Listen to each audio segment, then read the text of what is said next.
चलिए प्रारंभ करते हैं। Good morning all of you. आइए पहले पाठ की ओर, और वो वास्तविक संख्याएं हैं, रियल नंबर्स। ठीक, रियल। अब इसकी शुरुआत संख्या रेखा। यदि हम 9th क्लास फिर से स्मृति में लाएंगे तो पाएंगे कि संख्या रेखा पर हम नंबर सिस्टम्स जब हमने शुरू किया था 9th क्लास में, तब की बात है। तो वास्तविक संख्याएं संख्या रेखा पर दर्शाई जा सकती हैं, निरूपित की जा सकती हैं। ठीक है। अच्छा, क्या क्या सेट बने थे? सेट जो हमारे पास संख्याओं के थे वो याद करें। 9th क्लास, पहला set the set of natural numbers, इसमें प्राकृतिक संख्याएं थी। दूसरा सेट हमने लिया था the set of whole numbers. ठीक है, पूर्ण संख्याओं का समुच्चय। उसके बाद हमने सेट लिया था इंटीजर्स का, पूर्णांकों का। ठीक है, और पूर्णांकों के सेट में हमने ये जाना था कि धनात्मक पूर्णांक और ऋणात्मक पूर्णांक होंगे। शून्य न धनात्मक है और न ऋणात्मक है। इंटीजर्स, इंटीजर्स के बाद सेट आया था रेशनल्स का। ठीक है, Q the set of rational numbers. ठीक है, परिमेय संख्याएं, रेशनल। ठीक है, अब रेशनल परिमेय संख्याएं थी हमारे पास, है ना। परिमेय मेजर शब्द से आएगा, अगर ध्यान से दें, मेजरेबल होगा ना। ठीक है, किसका संज्ञान देगा? नाप का संज्ञान देगा। रेशनल परिमेय बना था। रेशनल में आपको ध्यान होगा किस तरह के बने थे। इनके दशमलव प्रसार थी, डेसिमल एक्सपेंशंस। डेसिमल एक्सपेंशंस ये याद दिला रहे हैं पीछे की बात, नवी की, जो स्मृति में चली गई होगी यदि, तो डेसिमल एक्सपेंशन था रेशनल्स का। ये पी बाई क्यू के फॉर्म के थे। पी एंड क्यू को प्राइम टू ईच अदर।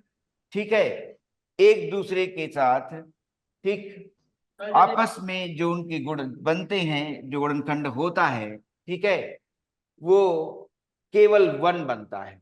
ठीक है, कॉमन, है ना।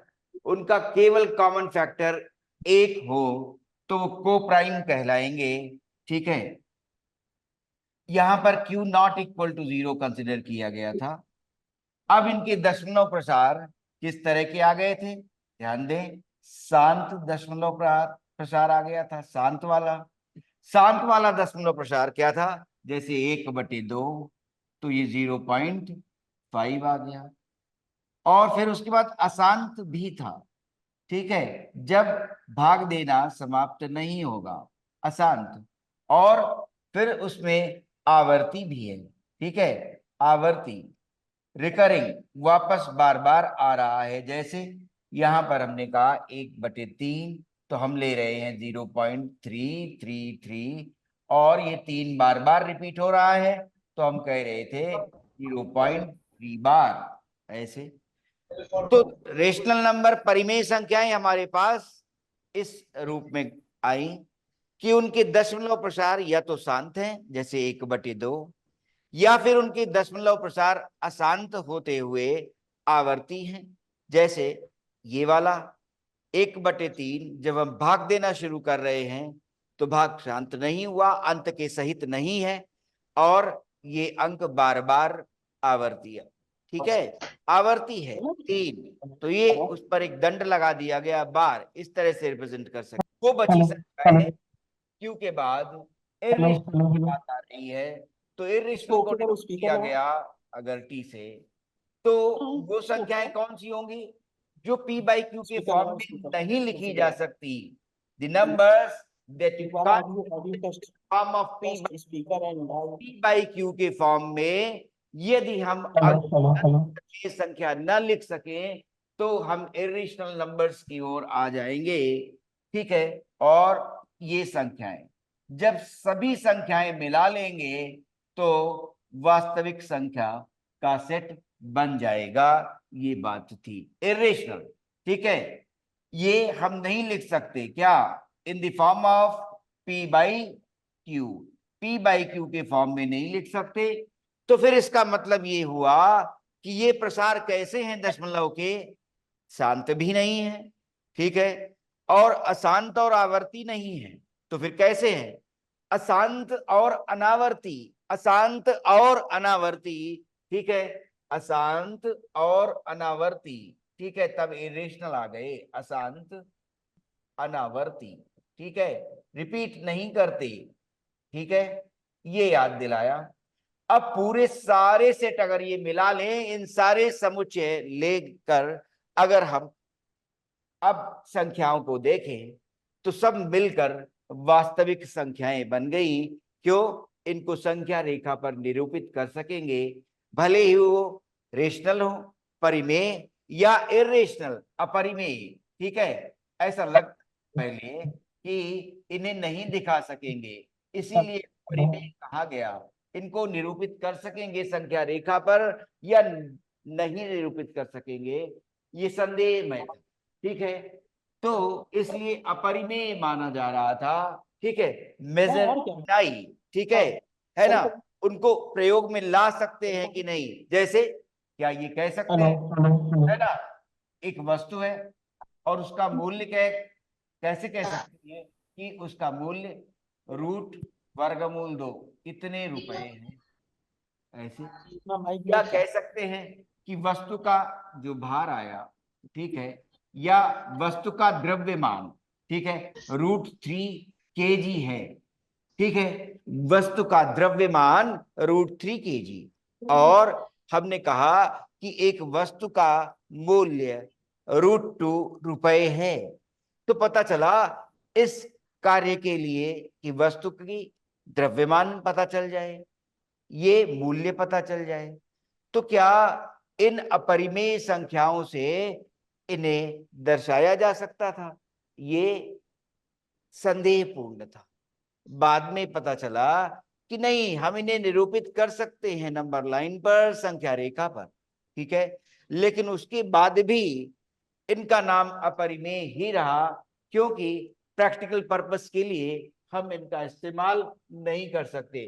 कोई कह सकता है कि उसने ब्लड रिपोर्ट ली और उसका हीमोग्लोबिन कितना है, √3 HB ऐसा आया, तो नहीं बोल नहीं सकते, ठीक है। तो अपरिमेय इस दृष्टि में आया, ध्यान रहे। अब प्रश्न उठता है कि प्रथम प्रश्नावली की ओर जो विषय वस्तु आई है पहले पाठ की, उसे आगे बढ़ाएं। ये आपने देखे कि संख्याओं के कितने सेट बन रहे हैं और उन सभी संख्याओं को संख्या रेखा पर निरूपित किया जा सकता है कि नहीं। और जब निरूपित नहीं कर पाएंगे तो उन अपरिमेय संख्याओं की साथ क्या आएगा, क्या कठिनाई है, ठीक है, ये भी देखना पड़ेगा, ठीक है। और अभी हम एक सीमित दायरे में ये कह रहे हैं क्या कि ये सारी संख्याएं जो हमें मिली संख्या रेखा पर निरूपित कर रहे हैं, ठीक है, और वो वास्तविक संख्याएं कही जा रही हैं, ठीक है।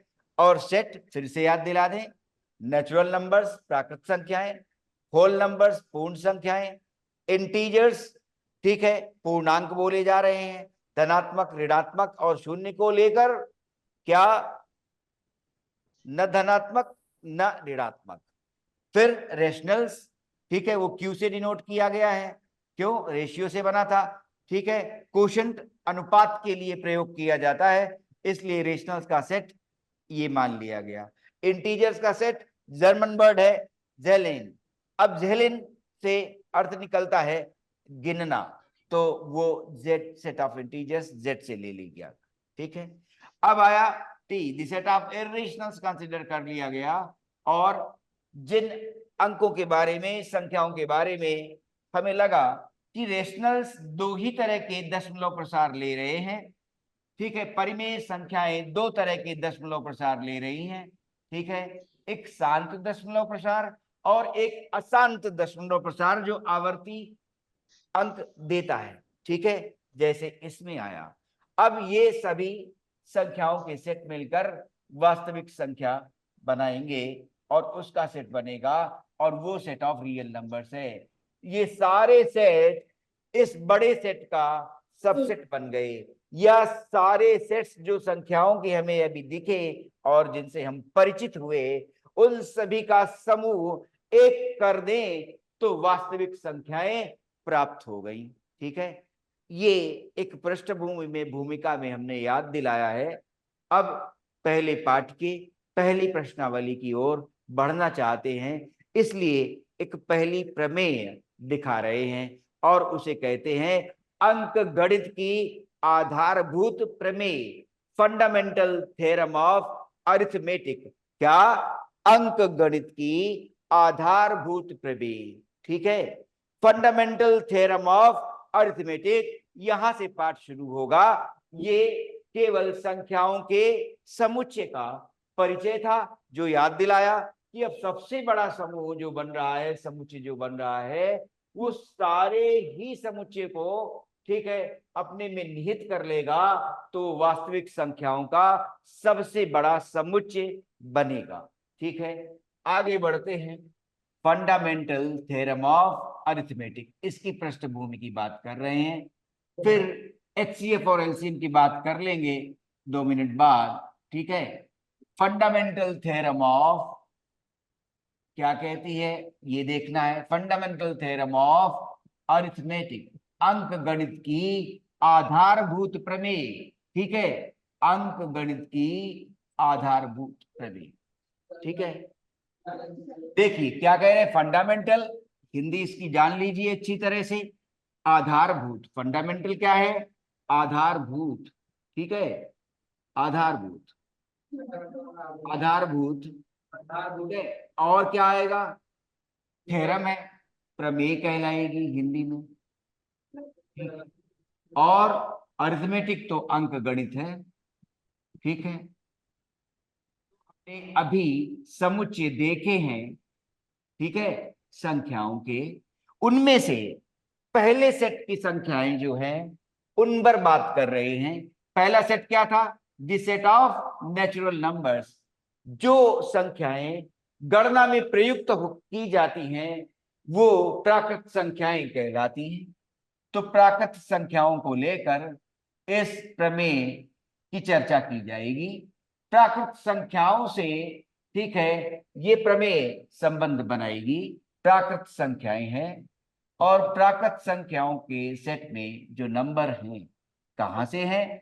1, 2 एंड सो ऑन, अनंत तक ये सेट चला जा रहा है।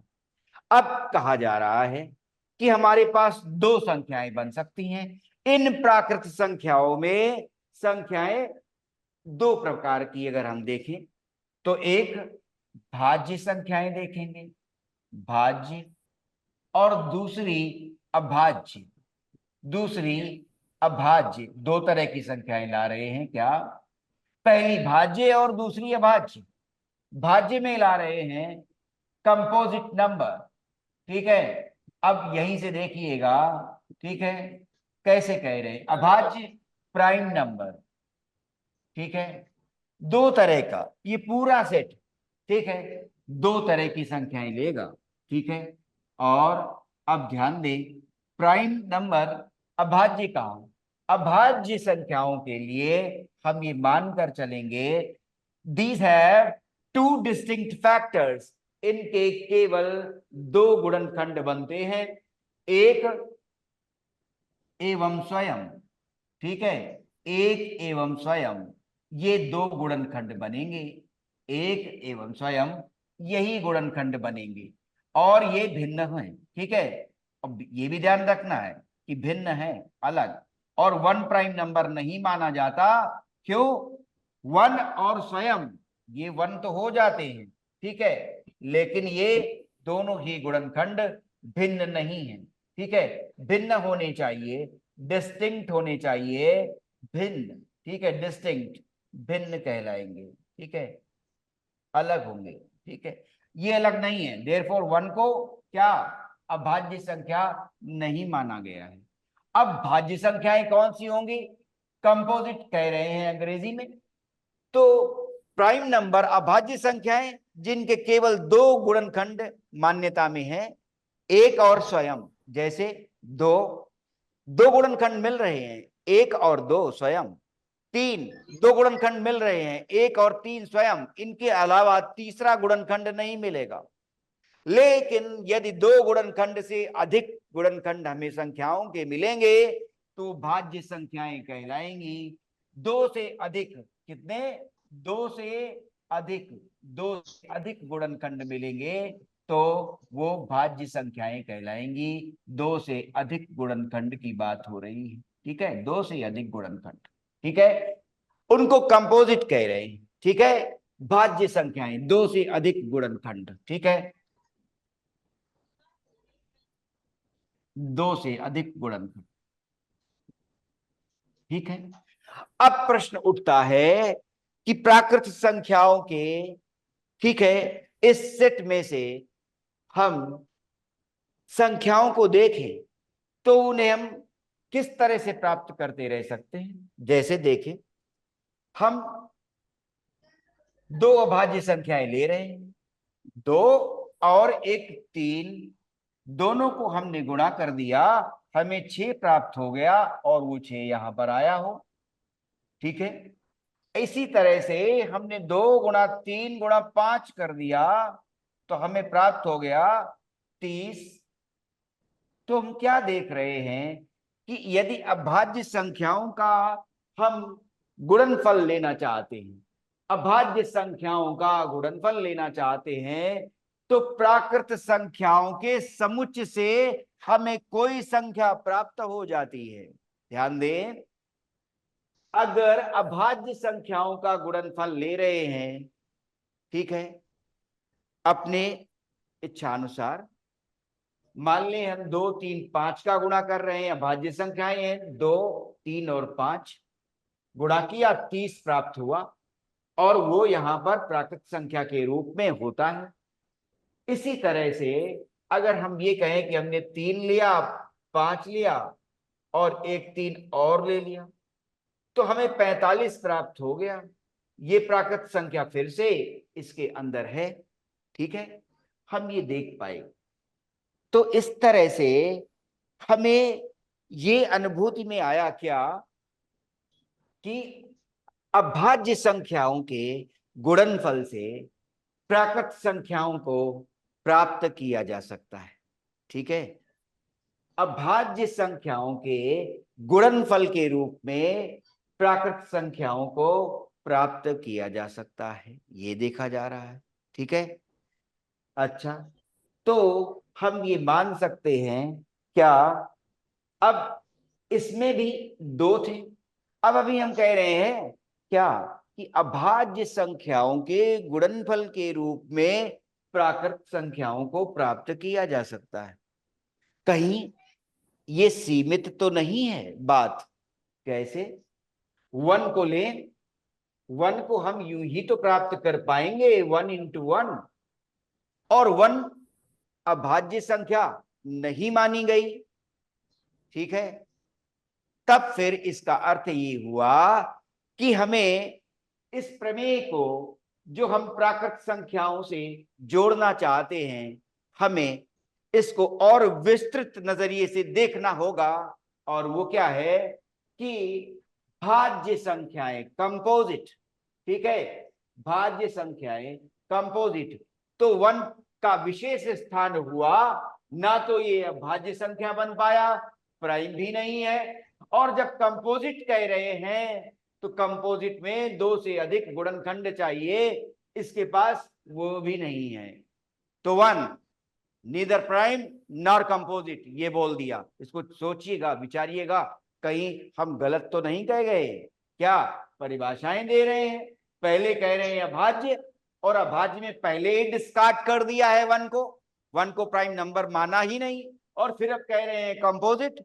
जब कंपोजिट कह रहे हैं तो कह रहे हैं 2 से अधिक गुणनखंड चाहिए, 1 के पास ऐसा कुछ भी नहीं है, तो फिर नीदर कंपोजिट नॉर प्राइम, ठीक है। तो फिर थ्योरम को विस्तार देना चाहते हैं, क्यों कि अभी तो ऐसा लगा था कि अभाज्य संख्याओं के गुणनफल के रूप में हर प्राकृत संख्या प्राप्त की जा सकती है, ठीक है। लेकिन यहां पर थ्योरम को विस्तृत नजरिए से लाना होगा और कहेंगे कि भाज्य संख्याएं जो हैं, प्राकृत भाज्य संख्याओं को हमेशा अभाज्य संख्याओं के गुणनफल के रूप में लिखा जा सकेगा। तो जो लग रहा था कि पूरी प्राकृत संख्याओं से इसे जोड़ देंगे थ्योरम को, वो नहीं हुआ। पूरी प्राकृत संख्याओं से नहीं जोड़ा गया। कहा गया कि जो कंपोजिट भाज्य संख्याएं हैं, जिनके 2 से अधिक गुणनखंड हैं, जो भाज्य संख्याएं प्राकृत हैं, प्राकृत संख्याओं में या जो भाज्य संख्याएं हैं, भाज्य संख्याएं माने जिनके 2 से अधिक गुणनखंड, उनको हम कैसे लिख सकते हैं? अभाज्य संख्याओं के गुणनफल के रूप में। फिर सुनो, प्राकृत संख्याओं में जो भी भाज्य संख्याएं हैं, उनको हमेशा हम अभाज्य संख्याओं के गुणनफल के रूप में लिख सकते हैं और वो अद्वितीय होगा। अद्वितीय होगा अर्थ ये है कि जो अभाज्य संख्याएं हमने यहां लिखी हैं, उनका ऑर्डर कुछ भी हो, लेकिन उस ऑर्डर के बाद, उस क्रम के बाद हम ये पाएंगे कि वो अद्वितीय है। किस सेंस में? जैसे यहां पर कोई ऐसे 30 को लिख सकता था 5 गुणा 3 गुणा 2, ऐसे। तो ऑर्डर कुछ भी हो, लेकिन सत्य ये है कि 30 को हम यूं ही लिख सकते हैं 2 to the power 1 into 3 to the power 1 into 5 to the power 1। और हर अभाज्य संख्या की घात 1 है। इसमें हम देख पाए कि अगर 2 की घात 1 और 3 की घात 1 और 5 की घात 1 ले तो ये 30 ही देगा, इसलिए अद्वितीय है। ऑर्डर कुछ भी हो, ऑर्डर यहां था 2 गुणा 3 गुणा 5 और ऑर्डर यहां पर है 5 गुणा 3 गुणा 2, इट डजंट मैटर, ठीक है। ये मैटर नहीं करता। क्या मैटर करता है? ये मैटर कर रहा है कि अगर 2 एक बार, 3 एक बार और 5 एक बार यदि गुणा किया गया तो 30 ही बनेगा, कुछ अन्य नहीं बन सकता।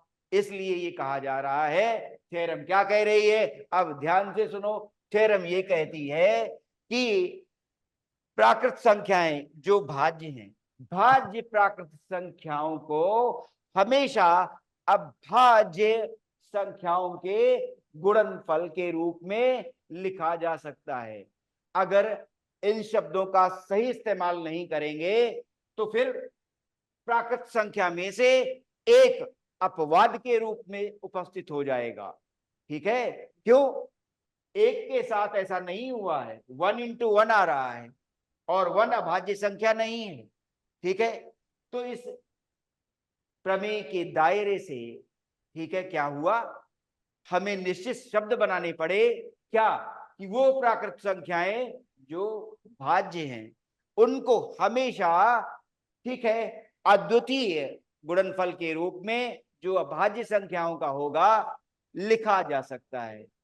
हर प्राकृत भाज्य संख्या को, हर प्राकृत भाज्य संख्या को हमेशा अभाज्य संख्याओं के गुणनफल के रूप में लिखा जा सकता है। और जो अद्वितीय होता है, क्रम कुछ भी हो, अभाज्य संख्याओं में जो गुणनफल लिया गया है उसमें अभाज्य संख्याओं का क्रम कुछ भी हो, लेकिन वो अद्वितीय इस सेंस में माना जाता है कि गुणनफल में प्रयुक्त होने वाली अभाज्य संख्याओं की घात निश्चित है। गुणनफल में प्रयुक्त होने वाली अभाज्य संख्याओं की घात निश्चित है। जैसे यदि 2 एक बार आएगा, 3 एक बार आएगा, 5 एक बार आएगा तो 30 के अलावा और कुछ नहीं बनेगा। अब यहां देखें, अद्वितीय फिर पहचाने कि अगर 45 प्राप्त करना है तो अभाज्य संख्याएं 3 गुणा 3 गुणा 5 आ रही हैं और ये अद्वितीय कैसे कहलाएगा? कि 3 की घात 2 और 5 की घात 1, 3 की घात 2 और 5 की घात 1 क्या बनाएगी? 45 ही बनाएगी। इसलिए ये हमेशा गुणनफल जो अभाज्य संख्याओं का आया है, ठीक है, जो कोई भाज्य प्राकृत संख्या दे देता है, अद्वितीय है। ठीक है, तो फिर से सुनिए, फंडामेंटल थ्योरम ऑफ अरिथमेटिक, ठीक है, गणित, अंक गणित की आधारभूत प्रमेय क्या कहती है कि प्राकृत संख्याएं जो भाज्य हैं, भाज्य प्राकृत संख्याओं को हमेशा अभाज्य संख्याओं के गुणनफल के रूप में लिखा जा सकता है और वो गुणनफल अद्वितीय होता है। फिर से सुनिए, क्या प्राकृत संख्याओं में जो भाज्य संख्याएं होती हैं, प्राकृत संख्याओं में जो भाज्य संख्याएं होती हैं, उन भाज्य संख्याओं को हमेशा सदैव ही कैसे अभाज्य संख्याओं के गुणनफल के रूप में लिखा जा सकता है। साथ ही ये कहना जरूरी है कि वो गुणनफल अद्वितीय होता है। अद्वितीय होता है इसे समझना जानना बाकी है। यूनिक, ठीक है, यूनिक, ठीक है, यूनिक जैसे नाम तो सेम हो सकते हैं लेकिन आइडेंटिटी अलग है। नाम तो सेम हो सकते हैं लेकिन आइडेंटिटी अलग है, पहचान अलग है, उसे यूनिक कहते हैं। दो नाम सेम हो सकते हैं, एक कक्षा में बैठे हैं लेकिन पहचान अलग है, तो माने क्या हुआ, रिकॉग्निशन, आइडेंटिटी यूनिक है। उसी तरह से कहा जा रहा है कि जो गुणनफल ये लिया जाता है, जिस तरह से अभाज्य संख्याओं का गुणनफल हम लेते हैं, वो अद्वितीय माना जाता है। ठीक है, उसे अद्वितीय कहते हैं, ये बात ध्यान देनी है। तो आज की कक्षा यही समाप्त हो रही है। फंडामेंटल थ्योरम ऑफ अरिथमेटिक जो अपना संदेश इस तरह से दे रही है, क्या कि प्राकृत संख्याओं में जो भाज्य संख्याएं हैं, उन भाज्य संख्याओं को हमेशा अभाज्य संख्याओं के गुणनफल के रूप में लिखा जा सकता है और वो गुणनफल हमेशा अद्वितीय होता है। आज की क्लास यही समाप्त होगी। फिर अगले दिन कक्षा पर सवालों को और प्रश्नावली को लाएंगे इसी थ्योरम से जोड़कर। किस पर? एचसीएफ और एलसीएम पर अगली कक्षा में सवाल शुरू होंगे इसी थ्योरम को लेकर। ठीक है, इसी थ्योरम से अब हम जान सकेंगे और अच्छी तरह कि एचसीएफ और एलसीएम वास्तव में क्या दर्शा रहे हैं। ठीक है, अभी तक एचसीएफ और एलसीएम तो निकालते आए हैं लेकिन उसका सारगर्भित स्वरूप है क्या, ये पता नहीं है गणितीय ढंग से। ठीक है, तो ये थ्योरम अब बताएगी कि वो एचसीएफ और एलसीएम, ठीक है, वास्तव में क्या दिखा रहा है। ठीक है, ओके, यस, यहीं पर क्लास खत्म कर रहे हैं। शुभकामनाएं।